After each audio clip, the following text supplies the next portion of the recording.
अभिषेक एका industrial automation कंपनीमध्ये आज जॉईन झाले, तर त्यांचा आज स्पेशल इंटरव्ह्यू किंवा एक्सपिरियन्स कसा आहे ते आज आपण त्यांच्याकडून ऐकूया.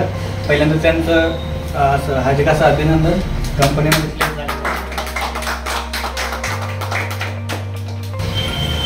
अभिषेक, तुमच्याबद्दल थोडंफार एक्सपिरियन्स काय असेल, तुमचं नाव गाव काय थोडं सांगितलं चालेल. माझं नाव अभिषेक भास्कर मोगल, मी कर्नाटकचं आहे. माझं education diploma electrical and electronics झालेलं आहे. CBA polytechnic Chikodi. आणि इथं मी पुण्यामध्ये येऊन आता 3 वर्ष झालेलं आहे. आता पहिला कंपनीमध्ये मी सिग्मामध्ये काम करत होतं मेंटेनन्समध्ये, आणि ते झाल्यानंतर आता करत मेंटेनन्समध्ये काम करत करत आता ऑटोमेशनमध्ये जॉईन केलं. ऑटोमेशनमध्ये आता प्लेसमेंट पण झालेलं आहे माझं. ऑटोमेशनमध्ये येण्याचं काय रिझन आहे, काय कसं काय? मी पहिला पुण्यामध्ये आला तेव्हा पहिला मेंटेनन्समध्ये जॉईन झालं कंपनीमध्ये.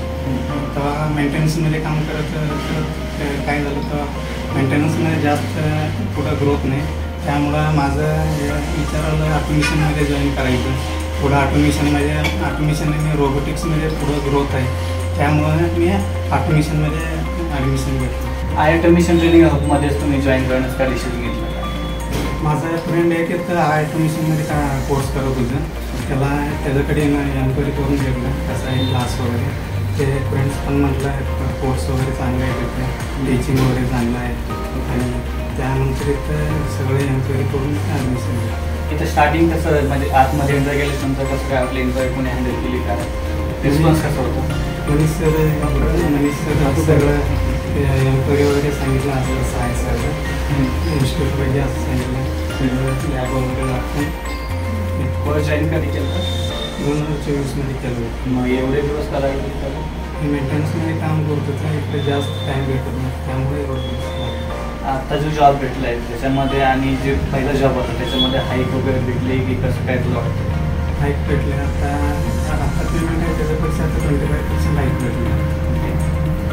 आणि आता चालले मी आता ऑटोमेशन आणि रोबोटिक्स इंजिनिअरिंग चालू. पोझिशन काय रोबोटिक्स इलेक्ट्रॉनिक्स इंजिनिअरिंग म्हणून भेटलेलं आहे.